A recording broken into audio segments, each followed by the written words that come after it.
सर्वांना नमस्कार. श्री गणेश उत्सवाच्या सर्वांना मंगलमय शुभेच्छा. आपण गणपती बाप्पाला विघ्नहर्ता म्हणून ओळखतो. अडथळे दूर करून मंगलमय मार्ग दाखवणारा हा देव. पण केवळ विघ्नहर्ता म्हणूनच गणपती बाप्पा मर्यादित नाहीत. ते म्हणजे ज्ञान, बुद्धी, शांतीचे अधिपती आहेत. आपण सर्वजण गणपतीला विघ्नहर्ता म्हणतो, पण तो विघ्न कशाचा आहे? फक्त बाहेरच्या अडथळ्यांचा नाही, तर आतल्या मनातील दोषांचाही आहे. मुद्गल पुराणात गणपती बाप्पाचे 8 अवतार सांगितले आहेत. प्रत्येक अवताराने एका दैत्याचा नाश केला, जो दैत्य म्हणजे प्रत्यक्षात आपल्या मनातील दोषही आहे. पुराण कथांमध्ये सांगितले आहे की जेव्हा जेव्हा दानवांनी त्रास दिला, तेव्हा तेव्हा गणपती बाप्पाने विविध रूपे धारण केली. ही रूपे म्हणजेच त्यांचे 8 विघ्नहर अवतार. या पुराणाच्या खंडाच्या अनुक्रमानुसार वक्रतुंड, एकदंत, महोदर, गजानन, लंबोदर, विकट, विघ्नेश्वर आणि धूम्रवर्ण हे गणपती बाप्पाचे 8 अवतार आहेत. या अवतारांतून आपल्याला एक महत्त्वाचा संदेश मिळतो.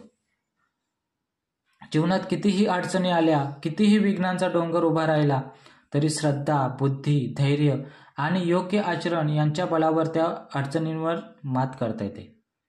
गणपतीचे हे अवतार केवळ दानववधापुरते मर्यादित नाहीत.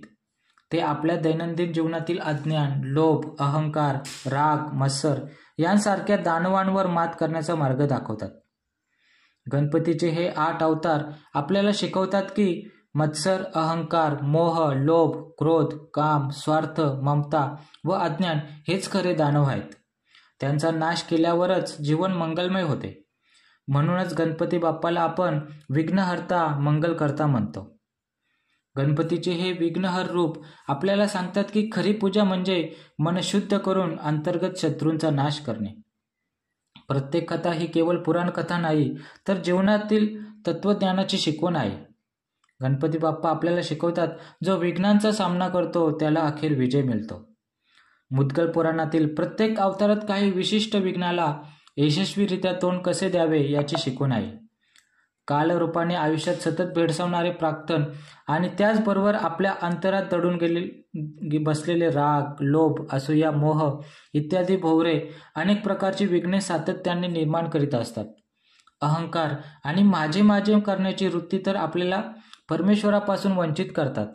मुद्गल पुराणात सुबोध कथांच्या द्वारे सामान्य माणसाला हे समजावण्याचा प्रयत्न केला आहे की विघ्नांची सावट निर्माण करणारे हे मानसिक गुणधर्म संयमित करून परमेश्वराभिमुख केले असता सुखाची ठेव बनतात आणि विघ्ने दूर होतात.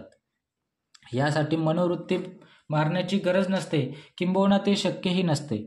म्हणूनच या बहुतेक कथांमध्ये असुर गणेशाला शरण गेला आहे आणि श्री गणेशानेही त्याला योग्य स्थान नेमून देऊन भक्ती आणि ज्ञान प्रदान केले आहे. रोज एक याप्रमाणे या 8ही अवतारांच्या कथा आपण ऐकणार आहोत. प्रत्येक दिवस आनंदात जावो अशी भगवंताला प्रार्थना करूया. पुढील भागामध्ये वक्रतुंड अवतार कथा व तात्विक विवेचन समजून घेण्याचा प्रयत्न करू. धन्यवाद.